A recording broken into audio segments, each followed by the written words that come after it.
happening? Today was Saturday, which is day 3, technically, of Contact in the Desert, but it was my second day going and partaking. Today was so awesome. It really was great, and it kicked off with my highlight of the entire weekend so far. So, Diane Hennessy, formerly Diane Hennessy Powell, Dr. Diane Hennessy, who I came to know by listening to the Telepathy Tapes. She's kind of the one who the work is based on, that Kai Dickens picked up and made it into this incredible podcast you've probably all watched or listened to, and please listen to it. It's something I ask all my friends and people I care about to listen to. I think it's insanely important, and we've talked about it a ton on this show. But she started the morning with a 9 a.m. lecture, and it was just incredible. Just hearing her talk, and I didn't know a lot of her backstory, just a very little bit, but having her go through some of her early cases and teaching us kind of how she believes it might work and things about the brain I didn't realize. It was fascinating. And she's such a badass. Her time was up, and she clearly knew the time was up, and she just kept bowling on through, which is yeah, you're not supposed to do that, but I think everyone in the room, no one had a problem with it, I don't think.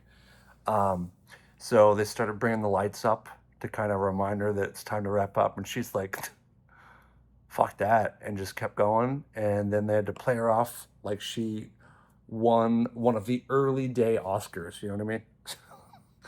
So they put the lights all the way up, and then they started playing music. They played her off like she won best short animated thing about squirrels or whatever, one of those awards. And it was just great.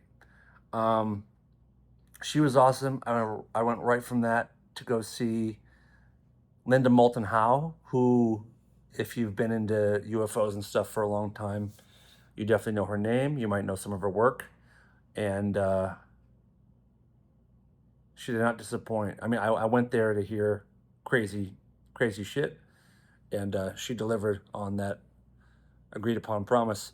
I don't buy a lot of it, most of it probably, but she's done some good work in the topic for sure, and it's entertaining at minimum. But I found out that World War II was basically fought between two alien races. Of course, whatever. I'm making jokes. Maybe she's right. I don't know. After that, Jesse Michels from American Alchemy did it was a lecture. It was called a lecture, but it wasn't that. It was just a Q&A. I think he kind of even said at the beginning, I don't really prepare stuff, but did a Q&A, which was actually fantastic. It was a cool way to go about it, and he's one of the hottest ones out there right now. So people lined up and had some really good questions, but Jesse was fantastic. Talked a little bit about the Harold Molgrren interview and what Harold was like, and a little bit of backstory on some of the one person, guy Johnson, who's trying to do it like a hit piece on Harold, and Jesse broke that down pretty well and pretty much dismantled that critique. But it was cool. It was very, very good. After that, what did I do? After that, I think I went and saw Chris Bledsoe do basically a lecture on UFO of God, which is his book, which is his kind of story, his kind of origin story into this whole world. I didn't learn anything new, but it was very, very cool to see him kind of tell his story in person. It was emotional for him, and I believe his experiences happened to him. And he talked a bit about his healing powers and things he's gotten since his abduction or experience, whatever it exactly was. But it was cool. Yeah, it was cool. After that that might have been when I went and saw George Knapp and George Noory do kind of like a live open lines like they do from coast to coast, but just everyone in the room, well, not everyone, but people that had questions lined up and asked them stories. And that was awesome. I mean, one thing I've noticed both days that I've been there is that, and this is not news to really anybody, but George Knapp is an absolute superstar. I mean, it's when you're walking through there, like with him. I've been with him a little bit because Jeremy Corbell, of course, and he's the one that got me passes this year. So I've been hanging with them quite a bit, and being around George, walking through a place like that. I mean, he's a rock star. I mean, he's like a he's he's Stevie Wonder. He's he's Mick Jagger. Um, it's awesome. It's cool, and he's so kind to everybody. People want to stop and tell him their stories and just relay their love of his work and of him, and he's great to everybody, and it's cool. And I know that in my few interactions with him, I feel very fortunate and lucky to have spent some time with him. It's just it's great. It's great spending time with these people. Um, and tonight was surreal. At one point, I was just at a table with to my right was actor Thomas Jane, who is an experiencer and is pretty active in this world now, and hopefully you will see him on here at some point. Um, and then James Fox, incredible director, The Phenomenon, The Program, Moment of Contact. And there's some really cool news about Moment of Contact, which I don't think is public. So James can talk about that.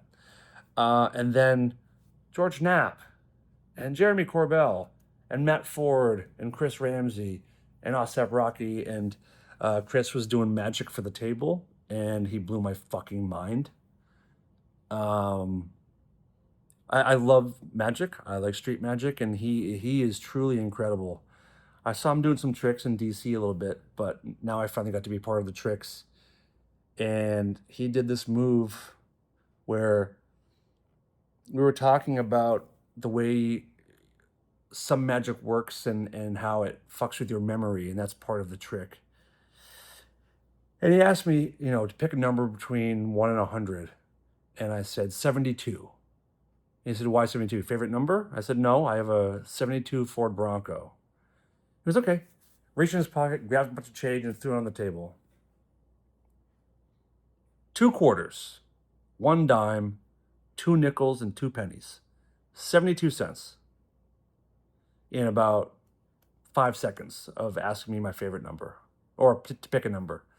And then proceeded to explain to me something, but I couldn't pay attention because I was just trying to figure out how that happened. But it's so fun, so fun. But getting back to George, Chris and I were talking at dinner about like having these moments with him and be able to pick his brain and listen to some stories. It just feels so fortunate. And then at the dinner, at the lunch table, whatever it was today, we're all at, after George got up and left, James Fox was just like, "Dude, I just had 15 uninterrupted minutes with George Knapp. Like, this James has done incredible work." And even he's just geeking out over time with George. And that's a very, very common feeling. It's really, really great. Yeah, yeah. Today was awesome. And then ended the night. We're at that table for a couple hours, but ended the night by going and seeing Last Podcast on the left. Did like a comedy show to kind of wrap up the night. But yeah, today ruled. Tomorrow I'm incredibly excited because the morning starts with Diane Hennessy talking about consciousness and telepathy. And there's a big surprise coming for people. And I am over the moon about what I might see tomorrow. I think I might cry. I sincerely think I might cry. Yeah. And then George Knapp has like a workshop after that, and a few more things. And I think tomorrow is going to kind of wind down for me. There's some stuff on Monday too, but I don't know if I'm going to make it over there for Monday. But it's cool to be here. Like I've like I said, I've been to 2 of these before, but never in the new spot that it's at, and never when I've really known anybody. So it's nice being here with people that I now kind of consider peers and friends, and still people that I admire so much. There's so many people here doing incredible work, and I'm just here to admire and listen and learn and geek out with fellow UFO nerds, and that's what I've been doing. So, yeah, stoked, and that's the wrap up for today. I don't think I forgot anything. Did I? No. Had some cool conversations though. Learned some things that we'll be sharing pretty soon, I'm sure. Especially some new terminology that we're going to be hearing a lot in coming months or years. Yeah, we'll talk about that maybe next time. But this term is giving me like chills down my spine. Maybe we'll just say it. The term is synthetic sentience or sentience. Synthetic sentience. Sentience, whatever. That's a somewhat more official term for AI for other people, and it's deeper than what we consider AI to be. If you're asking me, that's quite concerning, but there'll be more to talk about with that. So that's it for now. Thank you guys, and we'll do another wrap up tomorrow when I get back, hopefully. All right, bye.